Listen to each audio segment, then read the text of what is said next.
What was Jabba's private party for Darth Vader like? Darth Vader had no patience for most people, let alone the Hutts. So how did Jabba the Hutt convince Darth Vader to come to his own private party? He had an invitation that would be hard to refuse. Jabba offered to let Vader watch something die.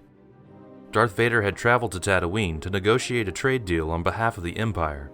Like all negotiations, Vader simply told the Hutt to accept his deal or die. Jabba gladly accepted.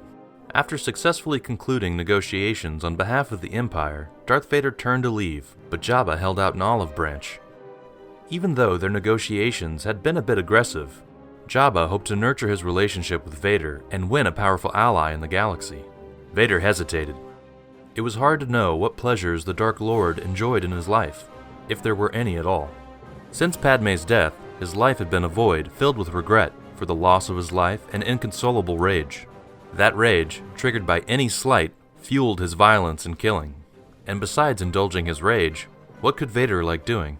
Well, Jabba was one of the few beings in the galaxy who knew violence, combat, and death. The Hutt organized a large spectacle for Vader. They boarded his sail barge and headed to the dunes. There, the guards killed bantha after bantha. There was no battle, no combatants. They just fired on banthas, leaving a trail of carcasses in their wake. Quickly growing bored of it, Jabba ordered his guards to take him to the Sarlacc pits, where they could witness true carnage. Jabba was hoping to get alone time with Vader to deepen his relationship so that in the future he might be able to gain leverage over the Dark Lord of the Sith.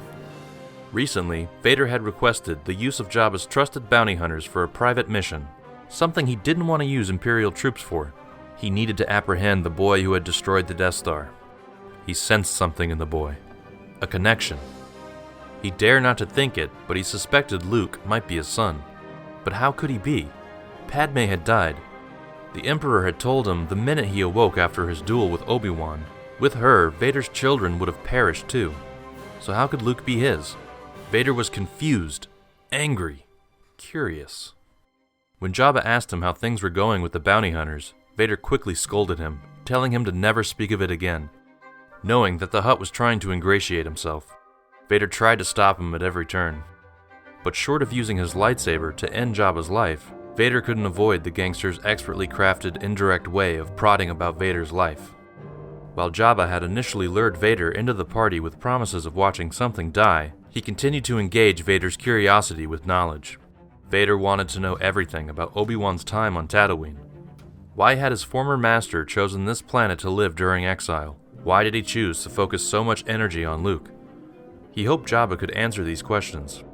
Jabba was happy to help, hoping that each new favor that he granted Vader would lead him towards a stronger relationship with the second most powerful being in the Empire.